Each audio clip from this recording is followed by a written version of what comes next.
अस्सलामुअलैकुम नाजरीन, the secrets में खुशामदीद। नाजरीन, इस चैनल का मकसद आप तक पूरी दुनिया से मुख्तलिफ अकायद और मालूमात पेश करना है और कई ऐसी चीज़ें जिन्हें आप टीवी या सोशल मीडिया पर देख चुके हैं, इनके बारे में मालूमात देना है। कई बार इस चैनल पर हम ऐसे टीवी शोज़ या मूवीज़ डिस्कस कर चुके हैं जो कि हकीकी फ़ोकलोर या किसी मजहबी अकीदे पर मुबनी है। कुछ साल पहले एनाबेल पर बनाई गई वीडियो भी इसी का हिस्सा थी और आज की वीडियो भी कंजोरिंग यूनिवर्स के एक डीमन पर है। उससे पहले अगर आपको ये वीडियो पसंद आ रही है तो हमारे चैनल को सब्सक्राइब करें और बेल के आइकन को दबाएं ताकि हमारी हर आने वाली वीडियो आप तक पहुंचती रहे। शुक्रिया।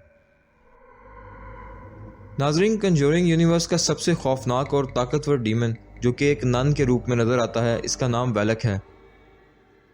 इसकी कहानी सेंट कारा के चर्च से शुरू होती है जो कि रोमेनिया के एक गाँव में है। यहाँ का एक बाअसर शख्स जादू और विचक्राफ्ट में काफ़ी दिलचस्पी रखता है, जिसकी वजह से गांव के सब लोग इससे डरते थे।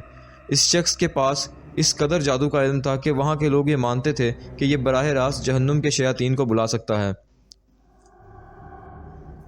इसी तरह एक दिन ये शख्स वेलक को इस दुनिया में बुलाने की कोशिश करता है, लेकिन चर्च को इसकी इस हरकत का पता चल जाता है और वो इसे रोक लेते हैं। लेकिन वेलक की असल कहानी इससे भी पुरानी है। वेलक सबसे पहले जादू पर लिखी गई किताब द लेसर की ऑफ सोलोमन में नज़र आता है। इस किताब को ईसाई और यहूदी हज़रत सुलेमान से जोड़ते हैं और मानते हैं कि इस किताब में वो तरीके हैं जिनसे हज़रत सुलेमान शयातीन को बुलाया करते थे। इस किताब के 5 हिस्से हैं, जिनमें से एक का नाम आर्स गोइशिया है, जिसमें शयातीन को बुलाना और इन पर काबू करने का अमल है। एनाबेल मूवी में आर्स गोइशिया को द डेविल्स वेलकम के तौर पर दिखाया गया है। इसके अलावा मूवी में दिखाया गया सिंबल, जिसमें एक सांप दायरे में बनाया गया है, इसे औरोबोरस कहते हैं और इसे वेलक से जोड़ा जाता है। इस किताब में बताया गया है कि शयातीन की 72 यानी कि 72 इकसाम हैं जिन पर हज़रत सुलेमान की हुक्मरानी थी और इनके तबकात हैं। जैसा कि दुनिया में किंग्स, ड्यूक्स और प्रेसिडेंट्स होते हैं, इसी तरह वेलक को प्रेसिडेंट ऑफ हेल कहा जाता है।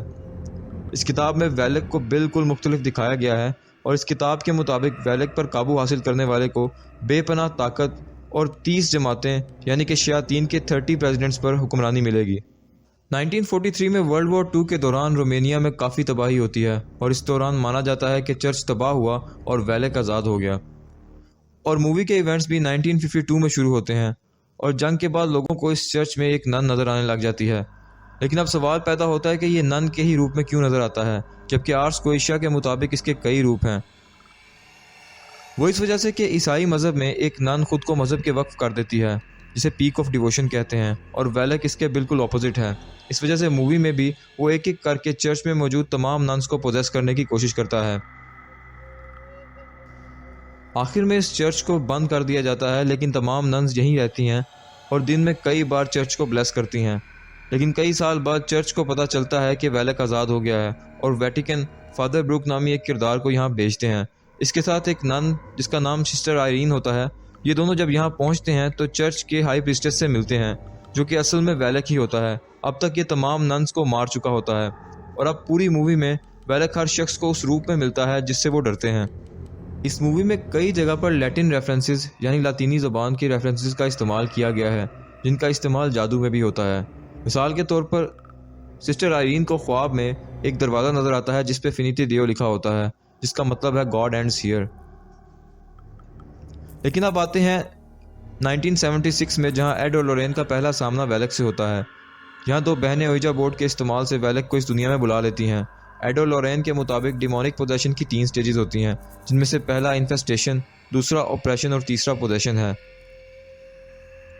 इनके मुताबिक डीमंस या शयातीन उन लोगों पर हमला करते हैं जो किसी किस्म की सैडनेस या ज़हनी कर्ब से गुजर रहे होते हैं और इन बहनों के केस में इनका बाप इन्हें छोड़ गया था।